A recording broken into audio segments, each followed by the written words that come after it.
cuento que trabajo como diseñadora de servicios en el Ministerio del Interior de Finlandia. Soy argentina y hace 23 años vivo acá.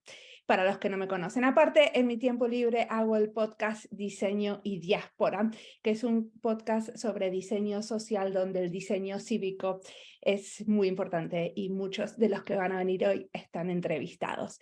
¿Qué son estos diálogos de inmigración? Primero les cuento que hablar de inmigración no es algo muy fácil en general en la sociedad, y uno de los problemas que tenemos, por lo menos en Finlandia, es que cuando se habla sobre inmigración hay mucha gente que piensa enseguida sobre la gente que busca asilos, y en realidad la gran mayoría de los inmigrantes son gente que viene o por amor o por trabajo o por otras razones que no necesariamente es buscar asilo político. Entonces queríamos como expandir el diálogo sobre inmigración en la esfera como política y también en la sociedad en general. Aparte de eso, estamos trabajando en la futura ley de inmigración, o sea, estamos haciendo los estudios preliminares para esta ley. Entonces, en general, cuando nosotros y nosotras, las diseñadoras, preguntamos muchas veces, preguntamos preguntas muy limitadas. ¿Qué te parece este prototipo? ¿Qué opinas de esta situación? En este caso, lo que quisimos es abrir y armar diálogos de inmigración que aumenten el entendimiento entre la gente, que abran el discurso y aparte promuevan la inclusión y la integración. ¿Qué es lo que pasó? O sea, convocamos a la ciudadanía y cualquiera podía armar estos diálogos, o sea, cualquiera podía convocar. Teníamos un método que es sentarse a dialogar con reglas como muy específicas, y 676 personas, o sea, casi 700, se reunieron y hubo 62 organizadores, o sea, diferentes, hubo como empresas y museos, bibliotecas, diferentes tipos de organizaciones que armaron estos diálogos. Y también había algunos que eran online, por ejemplo. Participó gente que tenía desde 8 a 80 años, y estas discusiones eran en 11 diferentes idiomas. ¿Qué es lo que los hacía tan especial? Es que cada una de estas organizaciones podía decidir sobre qué iba a hablar. O sea, que unos hablaron sobre la identidad, otros sobre problemas que les traía la vida cotidiana en Finlandia, otros sobre el empleo. Hubo como mucha diferencia en el tipo de discusiones que hubo. También hubo gente que se reunía con otros que tenían una manera de pensar parecida. Sin embargo, hubo algunas otras asociaciones que quisieron armar diálogos con gente que opinaba bien diferente. Entonces hubo diálogos de todo y había como instrucciones en cómo se tenían que tomar notas de estos diálogos, y nos los mandaron. Con eso nosotros contratamos a 2 investigadores que hicieron como un resumen, que es lo que les voy a contar ahora. Pero, pero lo más interesante de estos diálogos es que van a ser como la punta inicial para poder hacer nuevas estrategias y nuevas políticas de inmigración y tener y repensar la ley de inmigración que está viniendo. Entonces, convocar a la ciudadanía a dialogar fue ese primer pasito. Otra de las cosas que quiero contarles es que el 83% de las discusiones incluyeron participantes que nunca habían tenido ningún contacto con este tipo de diálogos.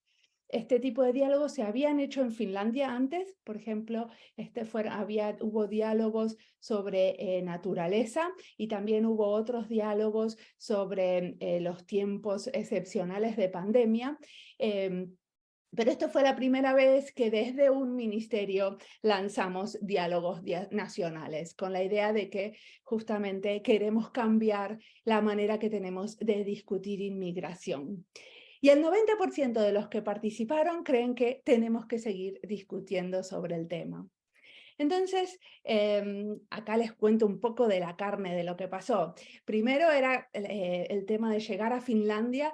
Muchos están muy contentas porque es un país muy seguro, pero a la vez cuentan lo difícil que es mudarse acá. También cuentan historias como muy feas de racismo y de en la calle, como un transeúnte me golpeó en los hombros, me escupió y me dijo salí de Finlandia, o esto de cómo es ser una persona indocumentada. Entonces hubo también mucho material que tiene que ver con la integración, cómo es difícil empezar de cero en otro país, cuando, por ejemplo, es muy difícil validar los títulos y las certificaciones. Bueno, esto es un poco de lo que pasa, de la realidad y de la experiencia de la inmigración en Finlandia, ¿no? Cómo una de las preguntas que surge es, ¿debería integrarse a los finlandeses deberían integrarse o educarse a los finlandeses para acoger a los inmigrantes? ¿O quién se tendría que integrar a dónde, no? ¿Y cómo sucede esa integración? Sobre el empleo, por ejemplo, se habló mucho, por ejemplo, se habla mucho de que queremos traer trabajadores expertos. Entonces, de alguna manera estamos tratando a los trabajadores como una mercancía y tenemos que empezar a tratarlos como personas. Pero para, para los que estamos armando un reporte así desde el gobierno, es muy interesante escuchar con las voces de las personas, o sea, tener un reporte de esta calidad, de muchísimas voces y bien, es como investigación cualitativa de calidad, es muy importante para no solamente pensar, bueno, tenemos tantos desempleados, pero sino qué es lo que le pasa a la gente cuando no puede encontrar trabajo después de mucho tiempo que vive acá. También hablamos de criar a la próxima generación, por ejemplo, cómo se lleva los inmigrantes con la escuela y qué es lo que les pasa en la relación con la escuela, que es muy diferente a la relación con la escuela en otros países, ¿no?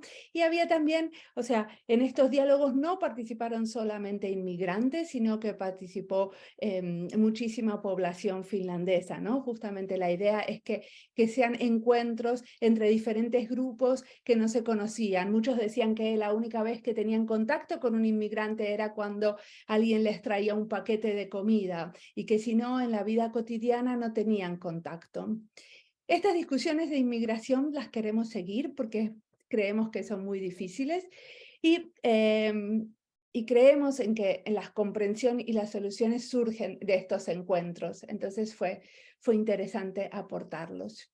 Sacamos algunas conclusiones que nos sirven a nosotros para continuar y sobre todo que queremos seguir estos debates y hacer cosas concretas. Pero esto de escuchar y esta manera de escuchar nos funcionó muy bien. Esto era lo que les quería contar en este ratito. Si les interesa saber más, muchísimas gracias.